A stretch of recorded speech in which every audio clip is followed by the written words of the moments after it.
G'day trendsetters, I'm John with Gravel Cyclist, and I'm coming to you today with another bike review.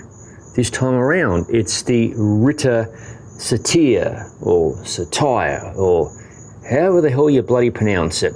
Apparently I'm always bollocking up the name anyway. But that point aside, the name, Satyr, whatever, comes from a mythical woodland creature that the ancient Romans referred to as a woodland god. Basically, this dude or dudette was quite a troublemaker and a party animal, which implies this bike is of similar nature.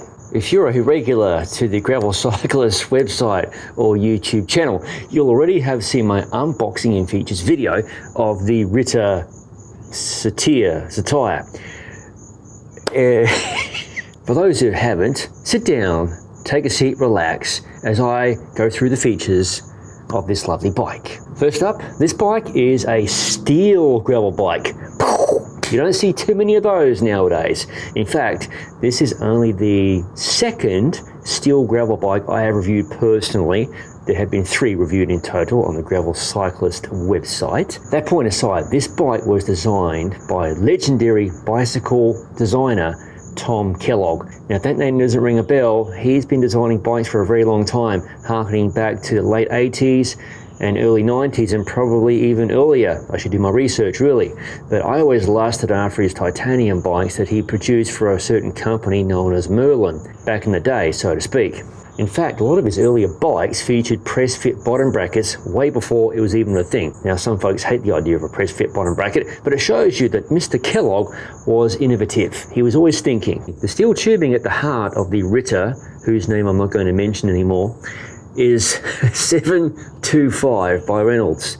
It's been heat treated. The tubing features different thicknesses and diameters, shapes, etc. optimized for every size, ensuring a very nicely tuned ride. I'm on the size small with a 54 centimeter top tube and 115 millimeter head tube. I had to make a few little tweaks from the stem and the seat post I was sent to get the bike to fit me, but now it fits me like an absolute glove. Now, I like a low position, which isn't for everybody. And don't forget that bike fitting is very personal. So if you have someone who's telling you, oh, you look all wrong on your bike, but it feels good for you and you're efficient, don't worry about what they say. In fact, I received a pretty amusing email that my bike fit was quite off recently. So this internet keyboard hero expert, who I've never heard of, well, I ignored the email. So I suggest you do the same. Bike fits for you, works for you, that's what matters. At the front of the bike, you have the lovely Envy tapered carbon fork, and cables are routed internally, including through the bottom bracket area, which happens to be the T47 threaded standard, and that will definitely make some people happy. To be expected in 2020, the bike is set up for flat mount disc brakes, optimally for 160mm rotors. There's fender mounting points front and rear, and 3 bottle cage mounts. And good tyre clearance, not huge, but 700C by 43mm. Here's another pair of wheels that I'll talk about in a second. Well, looky here, I've got another pair of wheels. These wheels are what come with one of 2 Shimano GRX mechanical 1x build kits available with the Ritte Satyr, Satyr, etc. You can also get 2 SRAM Force Access ETAP builds as well. Either way, be sure to check out all of the specs currently available on the ritte.cc website for this bike. The main difference between the Shimano GRX build kits for this lovely machine lie in the shift levers. This is the 800 series, the higher zoot of the shift levers, and the 600 series, which is on the other build kit. Honestly, I cannot tell the difference. I've reviewed both of them, which leads me to segue into, you really should check out my long-term review of Shimano's GRX mechanical 1x and 2x drivetrains, and my Shimano GRX Di2 review as well, which are all linked in the description below. I need to mention that I did not utilize these wheels on one single occasion on this bike. Now you might be wondering, John man, why the hell is that? They're aluminium, they're very nicely made, they've got no crazy parts, they're a little bit weighty, and with these tires, the WTB Venture in 700C by 40mm, they're not exactly high performance. They're great for training, great for bike packing, great for doing long miles, but I really wanted to bring this bike alive because a lot of people think that steel is a dog material. They think it's slow, they think it's heavy, but that's not the case, especially with modern steel bikes. So, sorry Hunt wheels, there's nothing wrong with these wheels like I said. I said to myself, let's whack on a pair of the Rival Terra CLX wheels, which I have also reviewed, and you can see that linked in the description below, fitted with the super fast Panoramic Gravel King SS tyres. Again, I've reviewed those, and that's linked below as well. Suddenly, this bike has become a steel rocket ship gravel bike. So that's the tech specs covered. How does the Ritte Satyr, whatever, ride? The most noticeable difference between the mainstay of bikes on the market today is this bike's relatively narrow steel tubing. I started cycling when steel bikes were the norm, so that's nothing unusual for me. In fact, I think the Ritte is beautiful and elegant.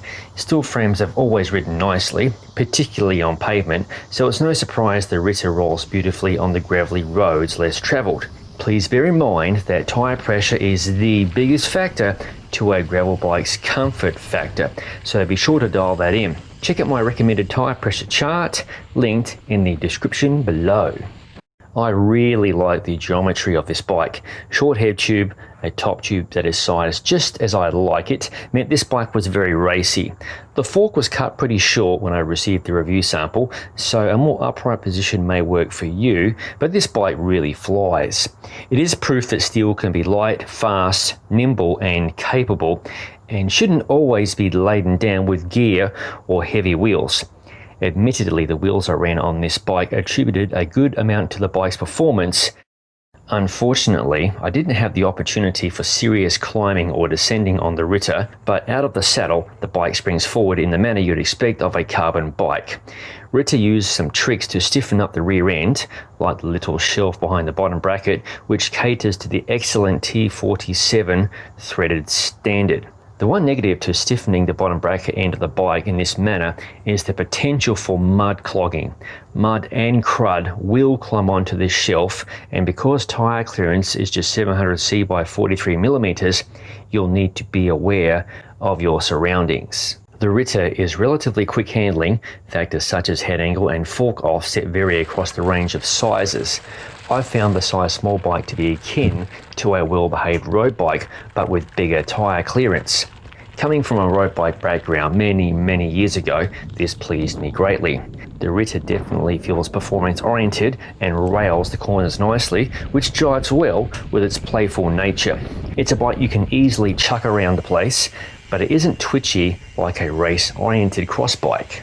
Some of the retro grouches will carry on telling you the ride of steel is unparalleled and so on, which may or may not be believable, but the Ritte definitely provides a very good steel frame option for those gravel cyclists seeking something different and not another steel mother truckin' cargo bike. I've reviewed the Shimano GRX 1x and 2x mechanical drivetrains, and there isn't a single bad thing to say about the Ritte's drivetrain. GRX is the best mechanical group going for gravel cycling. Now, I will say, I'd much prefer a 2x system for this bike, as I feel 1x is such a bad compromise on most gravel bikes. For example, I had to think about and change the cassette depending on where I was riding the Ritte. Whereas if I had a nice GRX 2x setup and say 4831 chainrings or even 4630 chainrings, I can deal with most gravel climbs riding an 11-32 cassette without any of that nonsense. Overall, the Ritte Satyr, however you pronounce it, is for the rider who desires a steel frame and wants to ride something different with a focus on performance. If it were up to me and I was buying this bike, I would try and purchase just the frame and fork only and build it to my own specifications. Unless you enjoy 1x drivetrains, I believe Ritte's component selection on the Satyr is a disappointment. The components are all high quality, there's no problem there, but every single option, and there are 4 of them, are all 1xs. And this is a case of I really dislike having 1x drivetrains shoved down my throat. Ritte, please offer some 2x options. You will likely sell a lot more of these bikes. So that's the Ritte Satyr, etc. steel gravel bike, written and reviewed and designed by the legend Tom Kellogg. I realise nowadays there's a ton of gravel bikes. It hurts my mind how many gravel bikes are available on the market today for purchase. So I hope that my review went some way in helping you make an informed purchase decision. Thank you for watching. If you haven't already, please subscribe to the Gravel Cyclist YouTube channel, and don't forget to click the bell button to be notified of future videos as they appear on the channel. I'll see you in the next video.